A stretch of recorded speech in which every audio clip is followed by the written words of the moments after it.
Welcome to the Having It All podcast, the show about what it takes to live an abundant, loving life. My name is Matthew Bivens, and each week I'm helping you get out of your head so that you can truly have it all. Let's do it.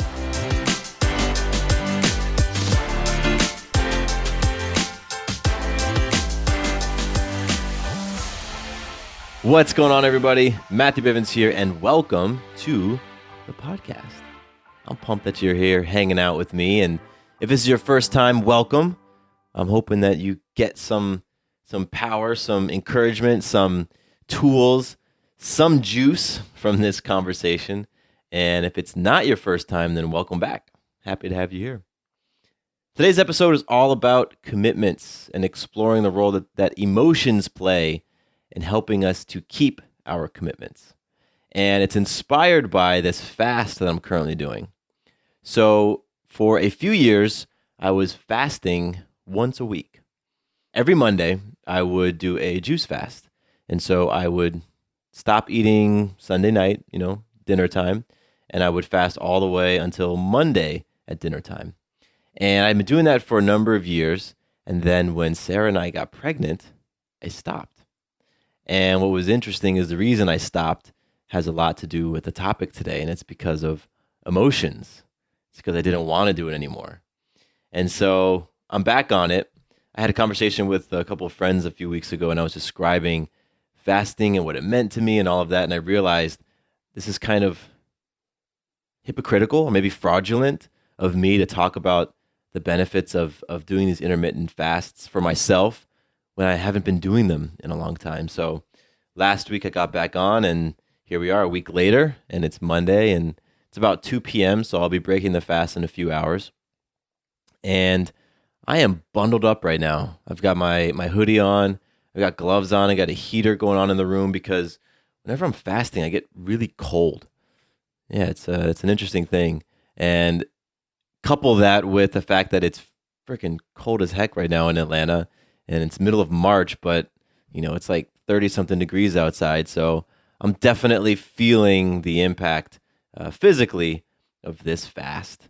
Along with being cold, I'm hungry. I've got juice with me right now, some green juice. I've got water, but it doesn't really satisfy that feeling of hunger the way that food does. So I've got that going on. And along with feeling hungry, sometimes I get a little irritable. I know last week Sarah would definitely agree with that. I was pretty irritable throughout the day. And I'm just going through the emotional pull that I feel with fasting, and it's really fascinating. And the reason why I do this is precisely because I get a fantastic opportunity each week to explore my emotional attachments. In this case, it's my attachment to food. And I've told this story a number of times on the show. It's about the very first fast that I did, and this was 3 or 4 years ago. I had all my supplies ready to go, and I'm at my desk. I received an email from a client that the client was not happy, so it created a bit of stress in me. And I'm on my fast, but I reached sort of instinctively to where I normally keep my snacks, and that was the first time that I recognized that I had an emotional attachment to food. That when I was feeling stressed or anxious or whatever, particularly those disempowering feelings, then I would turn to food, especially sweets. And I think it was that sugar that I crave, sugar and salts that would really just help me feel better emotionally.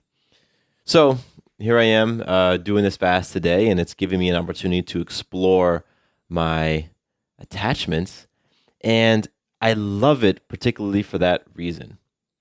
Because as I've been, becoming more aware of myself over the years, and as I've had others point things out, like my life coach, who's helped point out to me just how strong my emotions play in my decision making, I realize that when it comes to commitments, when it comes to me making a commitment and holding my commitment, the reason why I continue to break certain commitments, it has everything to do with emotions, simply not wanting to do something.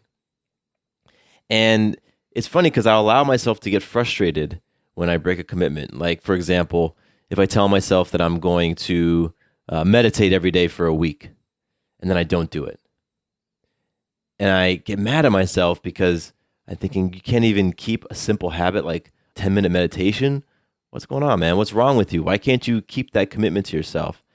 And I would just get in this cycle of berating myself whenever I would break those commitments. Or in certain cases, I wouldn't even make a commitment because I felt that at a certain point, my emotions would kick in and I wouldn't want to do it. And so I just wouldn't make a commitment in the first place. And, I appreciate the awareness that my coach gives me, that fasting gives me around the role that my emotions play because, I understand that emotions are incredibly important. And I consider myself an emotional person. I also consider myself an emotionally aware person. And so I want to be able to use emotions when they serve me best. And so in this land of keeping commitments, emotions don't serve me. They really don't serve me too well.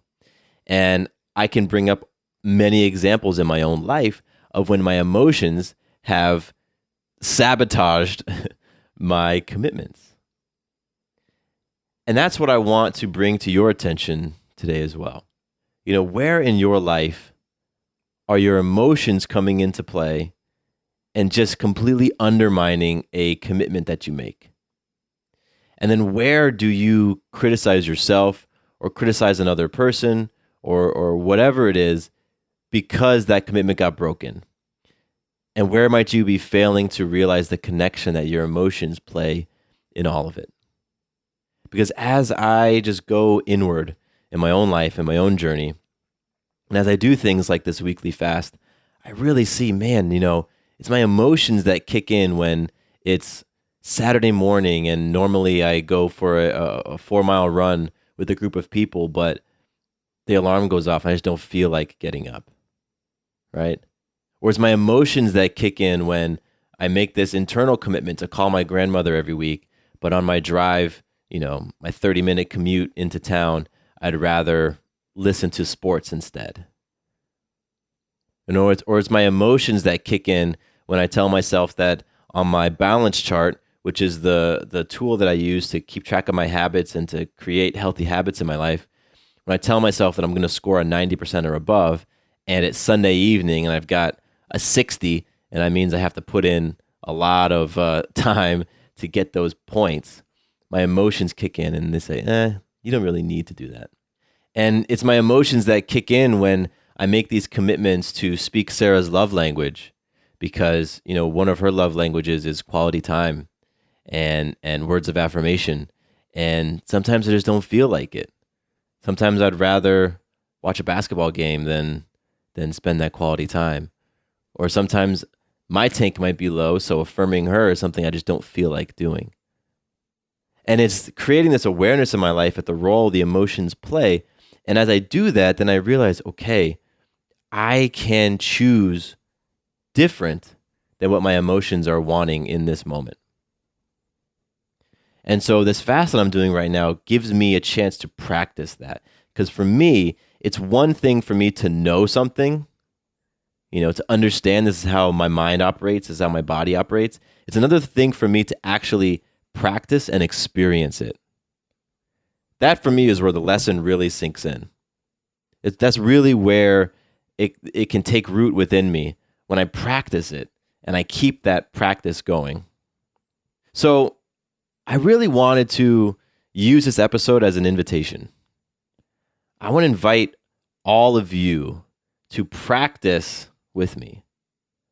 Let's all choose something small that we can commit to for the rest of the month so that we can practice keeping our commitments despite our emotions.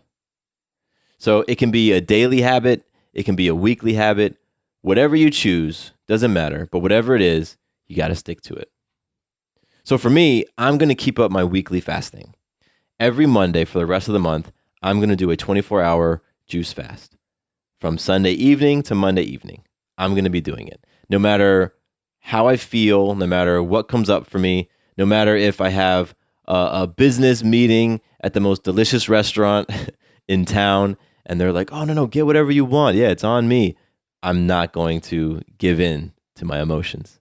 I'm going to stick to this. I'm going to keep my commitment. So that's what I'm going to do. So here are some examples that can get you going. Maybe you want to do a 5-minute meditation each morning. So before you start your day, set a timer, find a quiet place, do 5 minutes of meditating. Or maybe you want to do 10 push-ups in the morning. Again, before you get going, hop out of bed, crank out 10 push-ups, boom. Or maybe at the end of the day, you want to do 5 minutes of gratitude journaling. You could also make a commitment to call a family member or call a loved one, someone you haven't spoke to in a while, and do that once a week. Or maybe you want to go for a walk outside. It's getting to be springtime. It's beautiful here in Atlanta when it's not windy and cold. And so maybe you just make a commitment to go outside every day, take a little walk around your neighborhood. Or maybe you want to send an affirmation to a friend, shoot them a text, send them something affirming, something that will make them smile. Or how about committing to go to bed earlier? Go to bed 15 minutes earlier, or wake up 15 minutes earlier. Or maybe you could spend some time reviewing your budget at the end of every week. Sarah and I do it on Sundays. Just carve out 15 minutes, sit down and just go through your numbers. Or maybe you want to be extra proactive and you want to spend 10 minutes at the beginning of your week writing down your intentions for the week. Whatever it is, doesn't matter. You choose the habit and you choose the frequency. And together, we'll do it for just this month. Because it's really about doing something small in your life that can have a big impact. What we're doing is exploring our emotions and how our emotions come into play and they create obstacles for us to keep our commitments. That's what this is about. So this is about keeping commitment to ourselves, right?